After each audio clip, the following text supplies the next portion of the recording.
Welcome to Hard Talk. I'm Stephen Sackur. Donald Trump, the self-proclaimed deal maker extraordinaire, is finding the Korean peninsula tough going. For all of his claims of friendship with the North Korean dictator Kim Jong-un, Pyongyang seems no closer to giving up its nuclear arsenal. And America's strategic partnership with South Korea is looking increasingly strained too. Well, my guest is South Korean Foreign Minister Kang Kyung-wha. Her country is currently out of step with both the US and Japan. So how vulnerable does that make South Korea? Foreign Minister Kang Kyung-wha in Beijing. Welcome to Hard Talk. Thank you very much for having me. Foreign Minister, I think we have to start, because you are in Beijing and you've had meetings with both the Chinese and Japanese foreign ministers, we have to start with your very troubled relationship with Japan. I'm going to quote to you the words of a Financial Times newspaper editorial. They say, the world's been fixated on Donald Trump's tariffs on China, but a new trade war is emerging in Asia, this time between Japan and South Korea. Is that the way you see it? You know, I've seen that article, and I have to say that this issue over trade with Japan has come quite unexpectedly, and I have to say in a very unilateral and arbitrary manner on the part of Japan.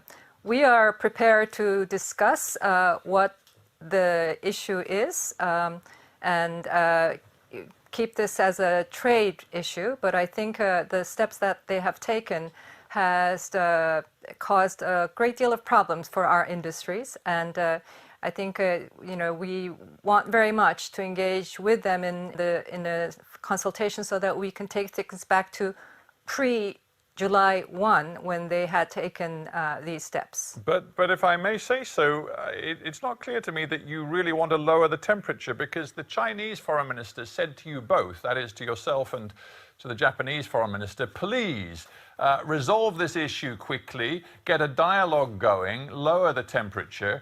And you, in the same news conference, chose to say, and I'm quoting you, it is important to eliminate unilateral and arbitrary trade retaliatory steps, which was clearly a jab at your Japanese counterpart. So you're not really trying to sort this out. Well, we are, in fact. We have offered to engage on the trade issue. It is unilateral, it is arbitrary, it is retaliatory. The Japanese rationale for introducing these trade restrictive measures have shifted. Initially, they linked it to their dissatisfaction over how we were handling our high court judgment on the issue of forced labor. Then they gave the rationale that they found problems with our export control measure, and somehow some of these sensitive items might make their way to North Korea. They have clarified that is not the case, but there have been some inappropriate cases, but they have not explained to us as yet what those inappropriate cases are. We have offered to meet between our trade authorities to talk through their issues and to see how we might address their concerns if their concerns are legitimate. We have not had any response from that. Let us be candid, Foreign Minister. This dispute, and we can go into some of the detail, but put in simple terms, it has revived some very old suspicions, even hatreds, between the Japanese and South Korean peoples. And we see people in South Korea talking about their outrage, boycotting Japanese-made goods. We've even tragically seen two people setting themselves on fire in protest at Japan's restrictive trade strategy. This is very, very damaging for what is supposed to be a crucial regional alliance for you. It is. Our relations with Japan is extremely important, especially given our need for collaboration and coordination as we deal with the North Korean nuclear issue, of course in close consultation with the United States as well. But I think the reaction of the Korean public to these trade measures taken by Japan you have to see it in the larger context of the relations between the two countries. As you know, there is a very painful past, and the past has drawn a very long shadow over the recent the relations. My government has said, let's deal with the past as past, difficult, but let's manage that. But let's move on these other areas of close collaboration. And Japan, as so far in this government, have not responded. Again, what you've just said is very important, but it doesn't seem to square with what's actually happening, because when your courts in South Korea started in 2018 to revive the notion that individual South Koreans could seek compensation from the Japanese for wartime forced labor, that seemed to the Japanese to run entirely contrary to the treaty you signed with the Japanese going back to 1965, which said that all claims had been completely and finally settled. You can't sign a legal document and then reopen the whole concept of compensation. Well, first of all, the Japanese themselves have also indicated that individual rights to claim have not been extinguished. That has been their position through the 1990s. They have slightly changed tune in the recent years. But the 65 agreement is about claims on property rights, financial rights, debts and credits. What the court judgment, the recent court judgment has said that treaty between the two countries stays. We're not saying we're breaking that or we were asking to renegotiate that. What the court judgment has said that the context of illegal occupation, i.e. the colonial rule, and the war of aggression, illegal acts directly connected to that context have not been covered by the 65 agreement. So you really think it's healthy, do you, to encourage South Korean citizens to seek, here in 2019, seek compensation for the tragic and terrible things that happened during the Japanese colonial occupation? It really is worth reviving and digging through all of that, is it? Well, I think it's not the government encouraging. These are individuals who are living survivors, who have lived through that terrible time and personally experienced the forced labor. You've heard the Chinese say, look, you guys, South Korea, Japan, must get together and resolve this because it's very bad for regional trade. It's jeopardizing the hopes for a free trade agreement across the entire East Asia region. And the Japanese, of course, have put their restrictive export controls on some key goods that normally are exported from Japan to your country, and we'll talk about that. But you, in your turn, do seem to be getting very petty in this dispute. For example, your government's just announced it's going to double the amount of samples and the frequency of tests and inspections on radioactive substances coming in food and agricultural produce from Japan, a sort of throwback to the concerns that we heard after Fukushima in 2011. But this is 2019. Why are you suddenly reimposing or putting on new, very tight controls on these Japanese agricultural and food products? Well, there is still concern on the part of our public about the fisheries products and the agricultural products in the vicinities of the Fukushima plant. And I think, we of course have to listen to the concerns of our public. It's only now that you're in a bitter trade war with Japan that you've decided you suddenly need to impose these extra tests. You could have imposed them years ago, but you didn't. It doesn't look good. No, I think, however it looks, I think we do our policy reviews and take steps in accordance with our concern for the perception, the public concern for their safety and health.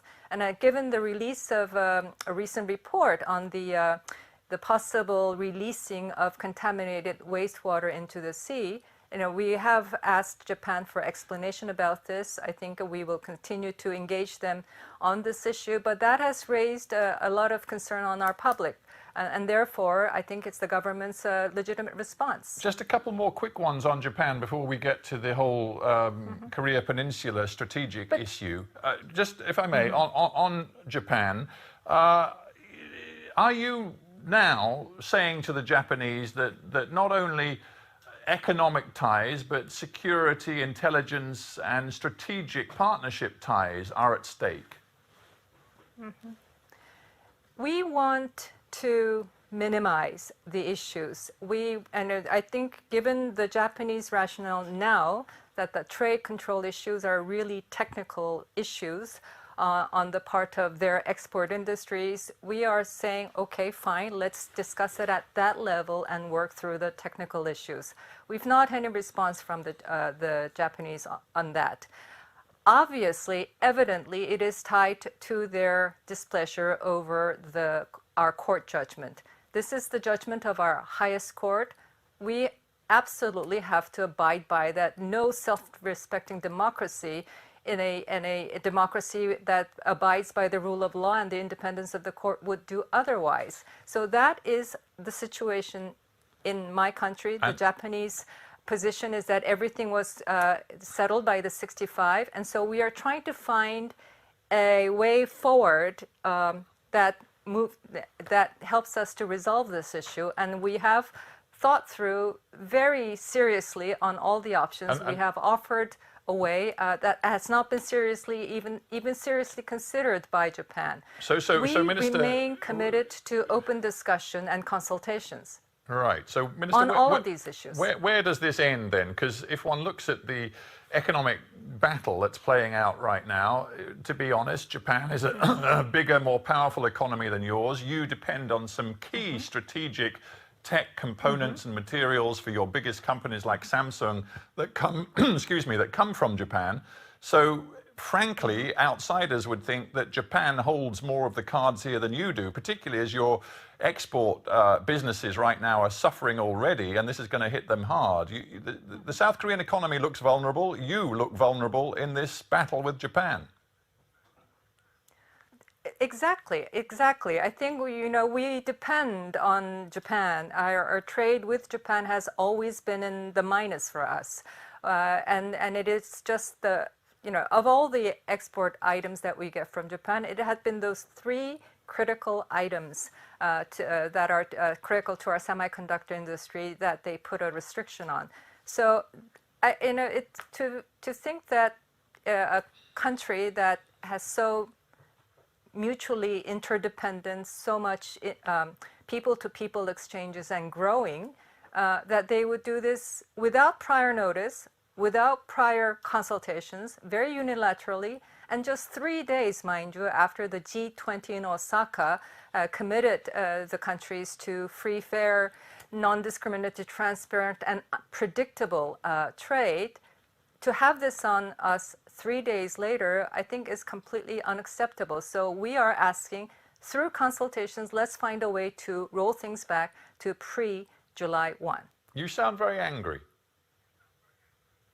We are. I think we are. There's the blatant sense of injustice because I think Japan has not fully come to terms with the past. And so that has meant that the people, the living survivors in particular, who have lived through those difficult days, has deep-seated sense of injustice, that they have not been given their due claims about the harms done to them. Foreign Minister, but to have then this unilateral... If I may, yes. let me stop you there, because your position on the sour relationship with Japan has become very clear in this interview, but there is something else very important I need to talk to you about, and that is the strategic and diplomatic position of your government with regard to North Korea, and in particular Donald Trump's continued effort to make what he has always described as the big grand deal of denuclearizing North Korea. He describes Kim Jong-un, president of North Korea, as his friend, a man who writes him beautiful letters, and yet all of Trump's diplomacy, frankly, thus far, appears to have achieved nothing. Are you worried about the Trump strategy? Well, I think we're in a bit of a lull. I think the lack of an agreement in Hanoi has been disappointing, and the North Koreans have not been ready or prepared to come back to the negotiating table. The North Korean leader promised President Trump at their brief meeting in the DMZ in late June that they will come back to the negotiating table. They haven't, but indications are that they, by now, perhaps may be ready. I think there is a communication context between the United States and North Korea to set the agenda, to set the date and the place for their working level negotiations when that take place. So yeah, I think to say this has been a failure or a disappointment, no progress has been, I think that's, when you look at things on a day-to-day basis or a week-to-day basis, month-to basis, things look different. But I think if you look at in the larger perspective, it's a huge step change where we were 2 years ago. I mean, a huge step change in that Donald Trump has given all sorts of diplomatic prizes to Kim Jong-un, but he appears to have got very little in return. And in particular, you in South Korea appear to have been cut out of the entire Korean diplomacy. The North Koreans the other day said they will never talk to you again. They said that the idea they could have meaningful talks to you was would make the boiled head of a dead cow laugh. So they're not interested in talking to you. And Donald Trump doesn't seem to want to talk to you very much either. He's much keener to talk to Kim Jong-un direct. So you seem irrelevant now.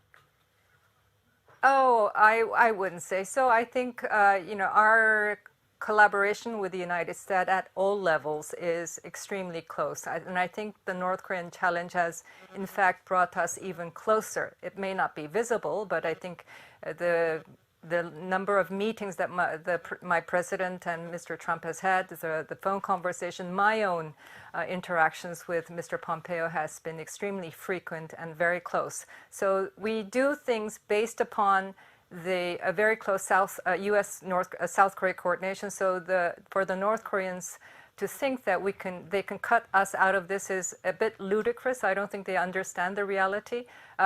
We also know that North Korea's diplomatic behavior is very unique, to put it mildly, and some of it is quite unacceptable given diplomatic But surely the point is this: Kim norms. Jong-un. Sorry to interrupt again. It's a difficult line, but Kim Jong-un has Donald Trump precisely where he wants him. He doesn't need South Korea coming in and complicating that relationship. So the North Korean message to you guys is quite simple: unless you're prepared to ease economic sanctions and offer economic assistance to North Korea, and unless you're prepared to end your strategic military partnership with the United States, North Korea has no interest in talking to Seoul. So over to you. Are you prepared to consider North Korea's requests of you? Well, no, I don't think, our strategic alliance with the United States is something for the North Koreans to demand anything of or comment on. We are absolutely confident about the strength of the alliance and the strength of the day-to-day coordination. I think, you also have to distinguish between North Korea's rhetoric and what their internal calculations are. And I think, in all of these matters, we share the analysis, the information very frequently with the United States. So, in fact, I think in many ways, the alliance is stronger than ever. I wonder whether your words about the strength of your partnership with Washington will convince anybody around the world when we look at the reality of Donald Trump in recent days questioning the point of joint military exercises with your forces in South Korea, saying, I don't like paying for them, we should be reimbursed for them, and I've told the South Koreans that. Then he went on to say, South Korea has agreed to pay substantially more money to the US in order to defend itself from North Korea, something which you then said actually hadn't been settled yet. So what's the truth here? Is there a big dispute with the United States about how much you're prepared to pay to have the US help defend you? Well, this is not a dispute. This is an issue that we will work through in the spirit of the alliance. We have worked through 10 rounds of this cost-sharing agreement, and we will work through the next round. I think President Trump, we know his style, his tweets, we read them very carefully, but we also looked at it in the long term, in the larger policy context of the United States. Well, yeah, I but think hang at on, all you're levels- being very diplomatic, Minister, and I understand that's your job, but how did you feel when Donald Trump, first of all, mimicked, in a rather offensive way, a South Korean accent at a private meeting, and then he was reported as saying, jokingly, it was easier to get $1 billion from South Korea than to get a few $100s from a rent-controlled apartment in Brooklyn. This is the man that you want as your strategic partner? You're trying to instigate me, and I won't fall for that, and I will not comment either way on the words or the actions of President Trump. I think his determination and his political will has been instrumental, together with my president, to bring us this far on the engagement with North Korea.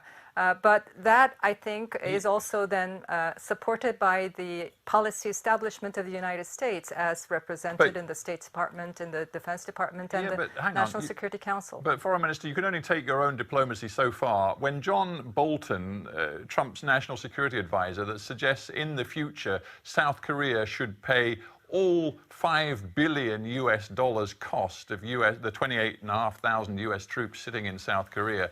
How do you feel about that? Mm-hmm. Well, we have not yet started serious negotiations, that's for sure. We have their team, I think, in Korea for first round of initial sounding out, but the serious negotiations will begin in September. So we have yet to see where this leads to, but we will certainly go to the negotiating table on the cost sharing based upon our position of arriving at a reasonable level that is acceptable to us, that we can handle and that we can pass through our National Assembly. Foreign Minister, we're almost out of time. Can you ever remember a time in the recent past when South Korea looked more economically and politically vulnerable? We've talked about the impact of the trade dispute with Japan on your economy, but frankly, strategically, you're in dispute with Japan. The North Koreans won't talk to you. Your relationship with Trump is, shall we say, troubled, to say the least. You've got China and Russia, which have ambitions in your region which don't necessarily match yours. South Korea is in a lot of trouble.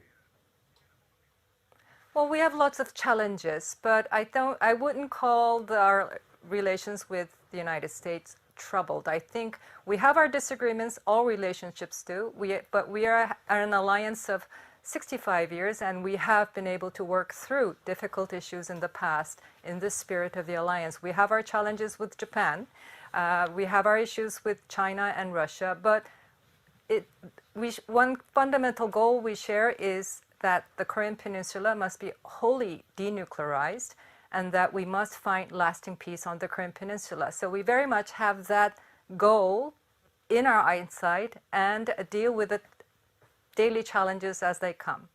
Foreign Minister Kang Kyung-wha, I thank you very much indeed for joining me from Beijing. Thank you for having me.